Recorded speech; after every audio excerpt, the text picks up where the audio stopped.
Моля конвейер да се качи на сцената. На конвейер.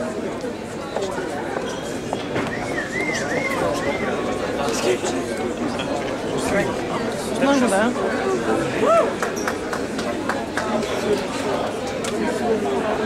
Иван Рогушински, Ангел Савлаков, Ники Малинов.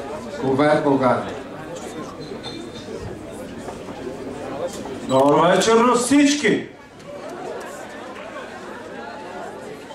Ние сме от архитектурно студио Конвейер и тази вечер искаме да поздравим абсолютно всички в тази зала с една игра. И тя се казва "Проектирай и построй в галактиката Бък". Понеже в тази галактика наистина няма бък и затова тя се казва така. В нея главният герой е Ивчо Андреев. Ивчо, архитект Ивчо, който мечтата му е да построи и да проектира една сграда. И затова той трябва да преодолее различни нива. Проблема на Ивчо обаче е, че е попаднал в кофти квартал. И сега ще видите защо. Започваме нивата. Първо ниво – възлагане. Ивчо в това ниво трябва да хване инвеститор. Ивчо винаги в добри времена и по време на криза се целя в големите риби. Вижте го това момче как се бори да хване някоя голяма акула само. Филип Джонсън е казал, че изкуството на архитекта е да вземе проекта. Обаче Ивчо знае, че в галактиката Бък истинското изкуство е да дадеш най-ниската цена. Защото в тази галактика, кой даде най-ниската цена, той взима проекта. И ако може да го направите за без пари, нивото ви е абсолютно гарантирано, че ще го вземете. И сега, всъщност, с тази нагласа, Ивчо, всъщност, късмета му се появява и мечтата, за която си мечтае той, е пред него. И това е, вижте го сега. Всъщност, тук има някаква грешка в слайда, обаче трябваше мечтата му да е Скруч. И заданието е относно предстоящо инвестиционно проектиране да се проектира жилищна сграда с РЗП от 3000 квадратни метра и следните функции: жилища, офиси, казино, спа, автосервис, караница, фризьорски салон. И сега Ангел ще говори на ферма.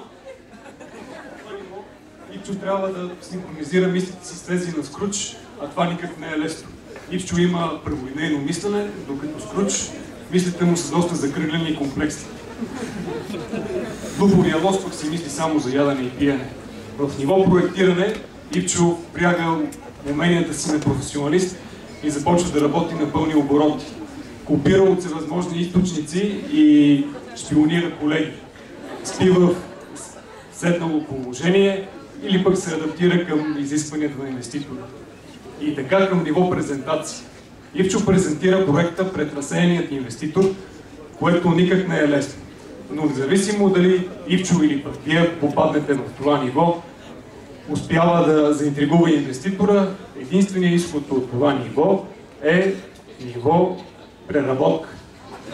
В ниво преработка нещата загрубяват, защото времето за проектиране намалява наполовина. Инвеститора е изнервен.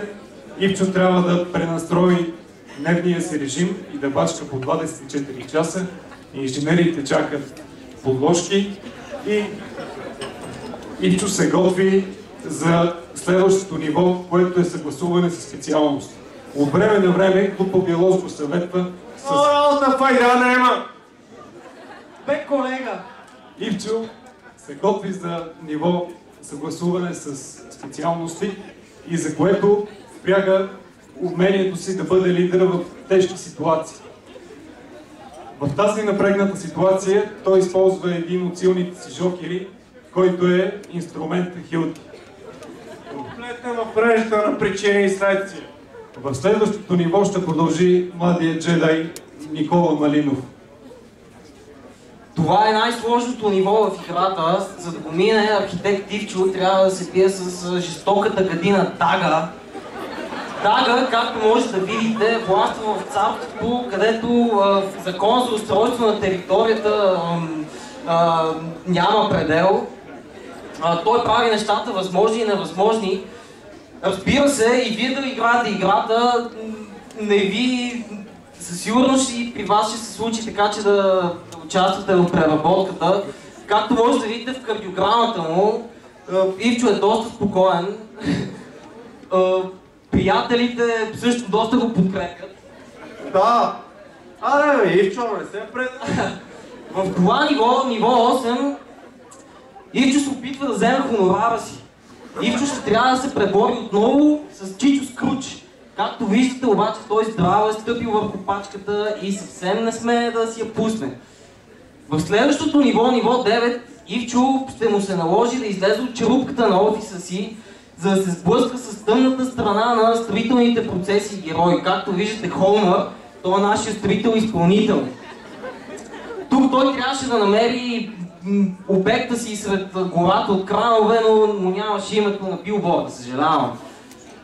В това ниво Ивчо за 7 път трябва да се пребори с строителни мъки и недоразумения. Трябва да свърши всичко това, на което изпълнителя не му е постигнала строителна воля. Както виждате, търси си заповедната книга на места.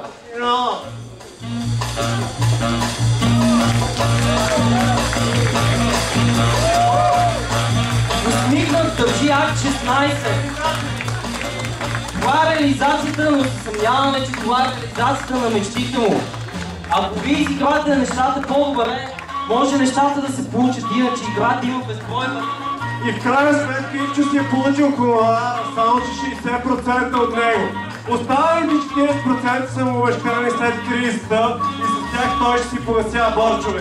А с първите 60% веднага ги инвестирам в кола и това еко. Еко автомобил! Гейм овър!